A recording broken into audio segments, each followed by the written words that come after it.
وأوقتي وزير كمالية صلى ما حنتو ميدي وأوقين حنتو وزير كمالية صلى ما وقعنا ذيك هي وحمام بحيو مركني أنو كاني صلى ما يا انت لو هيا waxa annaga nala ku propagandaynayo انت لو هيا oo jeeb gooni gali jiray waxaan rabnaa inay dhulka gasho dadka in lagu celiyaa la rabaa dadka reer Puntland waxaan ku boorinaynaa inay canshuurtana bixiyaan dib u dhiska wadankana ka qayb qaataan kulligood hatta dadka reer qurbo joogta ah oo reer Puntland maanta waxaan taaganahay babcad weyn waxaan u soconaa ilaa gaalkaayo waddadan oo noo dhisanta waa wadankii oo dhan oo noo dhismay waddadan oo noo dhisma waa ganacsigeennoo kordhay waddadan oo noo dhisanta waa dhaqaalaha waddankoo kordhay waddadan oo noo dhisanta waa waddankoo noo qurux badnaaday intaa waa fahamteen soo ma marka muhiim bay noo tahay waddada tan dhagax dhig oo ka tag ma aha dhagax dhig oo bilow waay ya dhagax dhig bilow dhamme wax la taaban kara qabo itus oo taabsi sababta media u soo kaxaynay oo wasiiradan soo raaceen shaqadii dawladdu ballan qaaday in la arko waay ya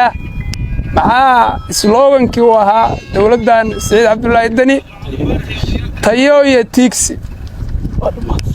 tayo iyo tiigsi beekaamin iyo dib u dhis baan ku darnay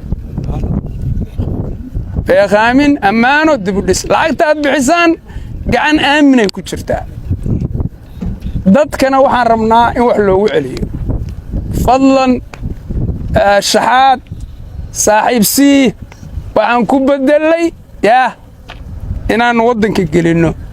taasaan noo wada faa'iido badan yaa midaasoo noo wada faa'iido badan waxaan rabaa inaan u mahadceliyo shirkadda Kibaarko ugu dambeyn waqtigii loogu talagalay shaqadeeda ku bilowday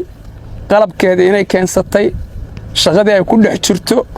waliba iyadoo site kale ka shaqeynaysa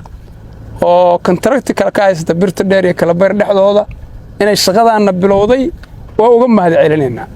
waxaan kaloo rabnaa Kibaarko inaan ugu mahadcelinno shaqooyinka badnaa oo ay waddanka ku soo qabatay oo laamiyo ay soo dhistay waa uga mahadcelinaynaa shirkadaha dhismaha albaashi sidoo kale ugu mahadcelinaynaa shirkadaha dhismaha waxa weeye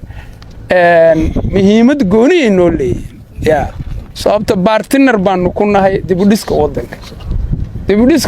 waxa ugu muhiimsan yaa waa kan waddankaas oo maanta dagaal ku jira baan difaacna dhan uga jirnaa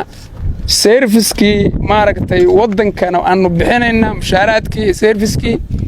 mashaariicdii dib u dhiskiina aanu fulinaynaa cid naga caawinaysaana ma jirto yaa waa isku tashi waay